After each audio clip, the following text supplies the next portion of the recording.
to Americans, that some desperate wretches should be willing to steal and enslave men by violence and murder for gain is rather lamentable than strange, but that many civilized, yea, Christian people should approve and be concerned in this savage practice is surprising and still persist, though it has been so often proved contrary to the light of nature, to every principle of justice and humanity, and even good policy by a succession of eminent men and several late publications.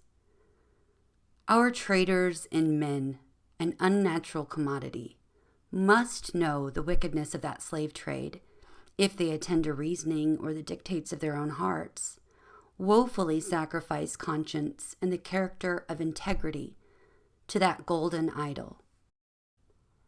The managers of that trade themselves, and others, testify that many of these African nations inhabit fertile countries and are industrious farmers, enjoy plenty, and lived quietly, averse to war, before the Europeans debauched them with liqueurs and bribing them against one another, and that these inoffensive people are brought into slavery by stealing them, tempting kings to sell subjects which they can have no right to do, and hiring one tribe to war against another in order to catch prisoners.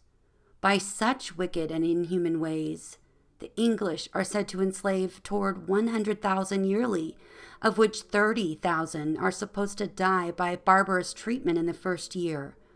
So much innocent blood have the managers and supporters of this inhuman trade to answer for to the common Lord of all.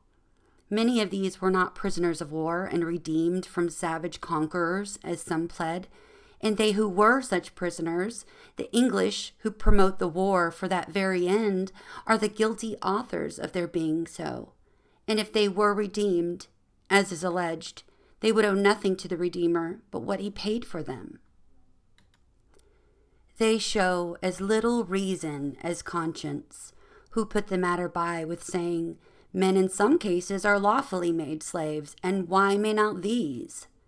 So men in some cases are lawfully put to death, deprived of their goods without their consent. May any man therefore be treated so without any conviction? Nor is this plea mended by adding, they are set forth to us as slaves, and we buy them without further inquiry. Let the sellers see to it such men may as well join with the known band of robbers by their ill-got goods and help on the trade. Ignorance is no more pleadable in one case than the other. The sellers plainly owned how they obtained them, but none can lawfully buy without evidence that they are not concurring with men stealers.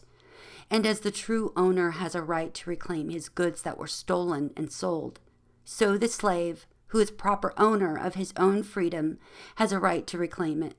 However often sold, most shocking of all is alleging the sacred scriptures to favor this wicked practice. One would have thought none but infidel cavillers would endeavor to make them appear contrary to the plain dictates of natural light and conscience in a matter of common justice and humanity, which they cannot be. Such were the men as referred to before, judged other ways. Mr. Baxter declared the slave traders should be called devils rather than Christians, and that it is a heinous crime to buy them. But some say the practice was permitted to the Jews, to which may be replied, 1. The example of the Jews in many things may not be imitated by us. They had not only orders to cut off several nations altogether, but if they were obliged to war with others and conquered them, to cut off every male. They were suffered to use polygamy and divorces and things utterly unlawful to us under clearer light. 2. The plea is in a great measure false. They had no permission to catch and enslave people who never injured them. 3. Such arguments ill become us since the time of Reformation came under gospel light. All distinctions of nations and privileges of one above others, Christians are taught to account all men as their neighbors and love their neighbors as themselves, and to do to all men as they would be done by, to do good to all men. and man-stealing is ranked with enormous crimes. Is the barbarous slaving of our inoffensive neighbors, treating them like wild beasts subdued by force, reconcilable with all these divine precepts? Is this doing to them as we would desire they should do to us? If they could carry off and enslave some thousands of us, would we think it just? One would almost wish they could for once.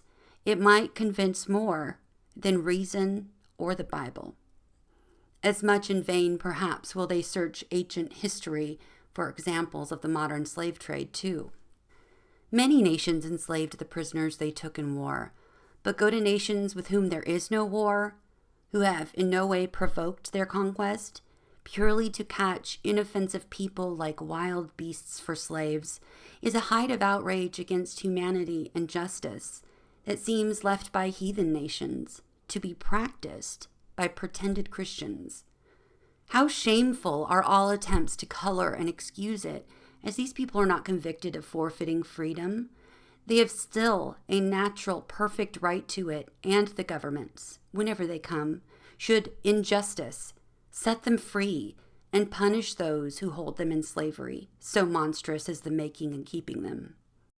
Slaves at all abstracted from the barbarous usage they suffer and the many evils attending the practice, as selling husbands away from wives, children from parents and from each other, and in violation of sacred and natural ties, and opening the way for adultery, incest, and many shocking consequences, for all of which the guilty masters must answer to the final judge. If the slavery of the parents be unjust, much more is their children.